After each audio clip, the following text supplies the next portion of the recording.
na bukas may bagong mga testigong 14 na darating sa Senado. Ngunit ang ginawa nila, kuno-kuno, chuchu-chuchu, meron daw threat sa Senado. Pinapalockdown ng NBI ang Senado para hindi lang makapasok. Alam niyo po kasi, the people who are now in power are fighting for their lives.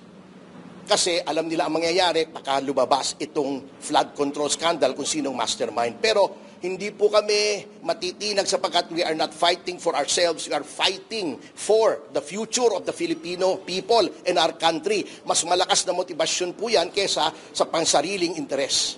Sa araw pong ito, kaya narito po ako ay out of respect again to the institution sapagkat ginagalang ko po ang National Bureau of Investigation bilang isang institusyon na napakaganda po ng reputasyon bilang premier law enforcement and investigative body ng ating bansa.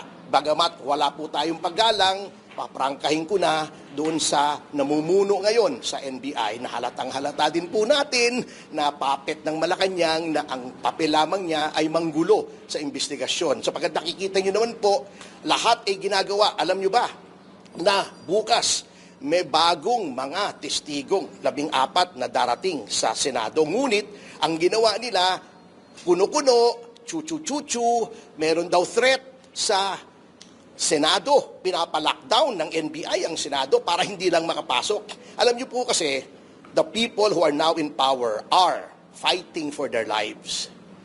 Kasi alam nila ang mangyayari baka lumabas itong flood control scandal kung sinong mastermind. Pero hindi po kami matitinag sapagkat we are not fighting for ourselves. We are fighting for the future of the Filipino people and our country. Mas malakas na motibasyon po yan kesa sa pansariling interes. Yung 14 na yun, Marines din? Marines din, oo. Mga kasamahan din nila na nagdala rin ng maleta. So, marami na po yan. Hindi ko nga maintindihan kung anong problema nila sa Marines. Sinabi na ni Gutesa na nag-deliver siya.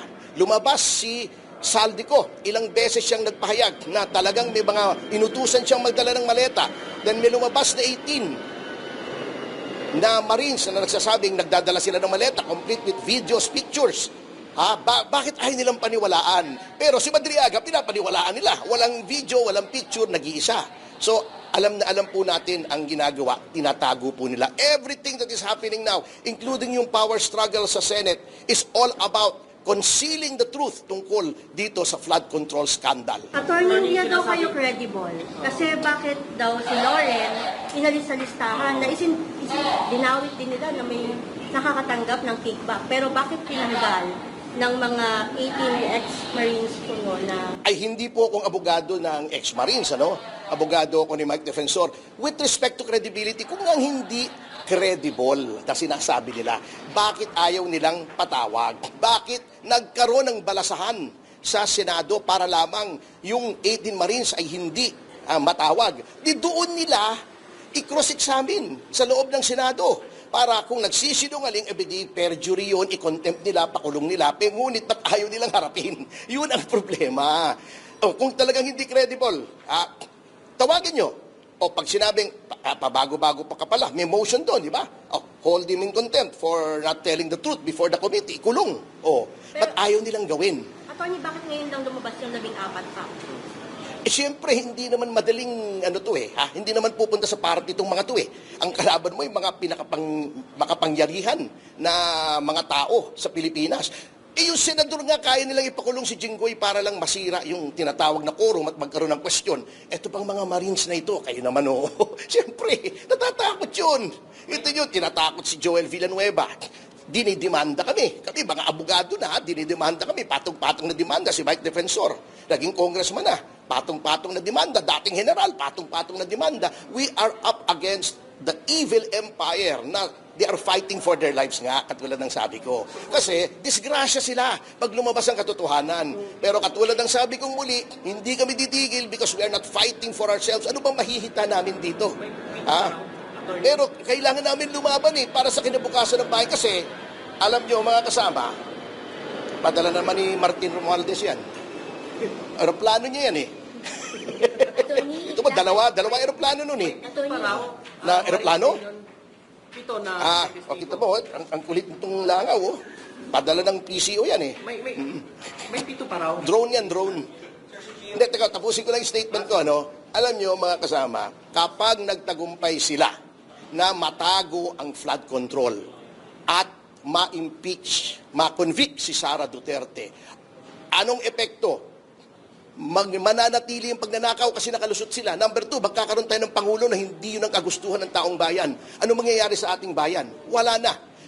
In 1 or 2 more generations, para na tayong Bangladesh, para na tayong Somalia, baka failed state na tayo, baka narco state na tayo kasi lahat ng mga iniimbestigahan noon for drugs, ayan na naman, nasa poder na naman, si Mabilog, oh. Can you imagine? So, yan po ang pinaglalaban natin. Ano ba mapapala namin dito? O wala na kaming hihiligin sa buhay. Po kanina ng 14 additional ex-Marines na lalagdag pa. Nabanggit na rin po kasi nung kamakailan ni NBI Director Matubag na meron pa nga daw talagang additional Marines na bribe pa daw para Yun nga ang problema natin. Hindi mo pa naririnig, binribe na. What respect can they expect from ordinary people kung hindi pa nagsasalita ay binribe na? O ngayon, bukas, pupunta dapat. May security threat daw, lalakdown nila ang Senado. Nakikita nyo naman one has to be really blind or stupid not to see these machinations. Bihira naman, Kitang-kita naman saying na hindi sila sinuhulan. Hindi sila sinuhulan. Kung sinuhulan man, you prove it. Kasi alam nyo, in an investigation, when someone comes forward with an allegation, bagamat allegation yan, you take it at face value. Kaya nga may proseso tayo. Halimbawa ako, lumabas ako, sinabi ko, si Jan Consulta, sinuntok ako. Siyempre, ibablatter ko yun, imbestigahan yan. Jan, sinuntok mo ba ito? Saka magpaliwanag si Jan. Ito, hindi pa. Pumunta pa lang ako sa polis, sinuntok ako ni Jan Consulta. Baka naman hindi ka sinuntok, baka nagkamali lang, di ba? Baka nadulas lang, tamaan yung mukha mo. Yun ang nangyayari, para tayong mga luko-luko na rito Saan nakaharap na investigasyon? Willing sila sa BRC, kaso mo nga, bukas daw, ilalockdown ng Senado. Kita nyo na. Very obvious, very obvious. Senator Lia Cayetano po yun dapat yun. Dapat yun kasi ang legal at yun po. Alam nyo, ginugulo nila yung Avellino. Well, I can talk here until my face is blue about Avellino. Pero, alam nyo, hindi na ako magpapaligoy-ligoy pa. Yung ba nagsasabing ang Avellino versus Cuenco is authority for the session na nangyari ng kung saan ginawang pro tempore at acting president si Win Gatchalian, that is one huge baloney kung susuriin ninyo. Hindi nila binasa yung Avellino dahil tamad sila o comprehension challenge sila. Ako, pupusta ako, turo nyo sa Avellino kung anong majority ng court na nagsabing 12 is enough. Wala po, wala. 4-4 ang voting noon. At ang mismong Avellino, sinabi lang nila, hindi namin pakikialaman yan because that is a political question. Bakit? Because under the 1935 Constitution, yung Section 1 ng Article 6 na in-expand yung judicial power ng Korte Suprema ay wala pa. So, malaki po noon ang, kumbaga, territory kung saan pwede mong sabihin political question that has been considerably narrowed down by the 87 Constitution. Pati yung majority, iba na po ang wordings ng 87 Constitution kesa sa 35 Constitution. Yung ruling, Avellino, matanda pa kay Tito Soto yung ruling na yun Bago yun, ang susundin mo under a different Constitution. Malaking kalokohan naman yun. Attorney, yung lockdown bukas, so ina-announce. Doon sa ayaw nilang papasukin yung 14 naman. Obvious naman bakit mo ilalockdown ngayon? Try nyo pumasok doon, ordinaryong tao ka. Mamamayan ka, kahit ako, pahihirapan akong pumasok. Ngayon lang nangyari yan. That is supposed to be the office of the representative of the people elected at large. Bago hindi mo papapasukin yung constituents mo. Di ba? But attorney, what is your basis of saying that na yun yung dahilan? Yun yung dahilan. Ano pa man? Walang reason para i-lockdown mo ang Senado. By deduction. By deduction. Do you think that is also an allegation? Alin? Walang evidence na Pero makikita mo sa pattern, di ba? We are all logical beings. Kaya nga homo sapiens tayo, di ba? Di ba? We are thinking men.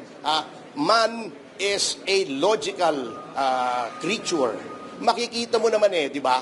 Kung anong moves. We're not naive. Unless pinanganak kakahapon lang at lahat paniniwalaan mo. Kita mo yung pattern si Ping Lacson, na siyang involved sa maleta rin, na hinaharang nung siya ay BRC chairman. Siyang unang-unang nagsabi, oy, may unrest ang military, may threat. Biglang papasok si Matibag, oy, may security risk ang Senado, kailangan i-lockdown ninyo. Di ba? So, I mean, dahil you have to be really, you have to be really dense not to see that something is wrong. Attorney, dahil naka-lockdown tomorrow, walang pupunta sa Senado, sa kampo ng... Yun ang inannounce sa amin. Ewan ko kung ipapatupad nila ngayon now that the cat is out of the bag. I'm not talking about Kiko Barsaga. So, papaano yun, attorney? Despite that possible lockdown, ready pa rin yung 14 na pumunta bukas. Ready sila, kaya nga nag-lockdown eh. Sir, hindi na... Sorry, sir. Last question pa ba? Okay lang. I'm sorry. Where is... Hindi ko alam eh. Kahapon kami last nagkita for breakfast when I was given instructions. Anong instruction niya sa'yo? Lawyer-client na yun. Sir, so hindi Okay. na kayo na-surprise doon sa sinabi na rin nila, banggit niyo, Senator Lacson, yung raw and sketchy information na meron na rin pong naliligali sa hanay po ng arm. Working in tandem yan eh. Si Lacson eh. I have known him for a long time. May propensity to lie.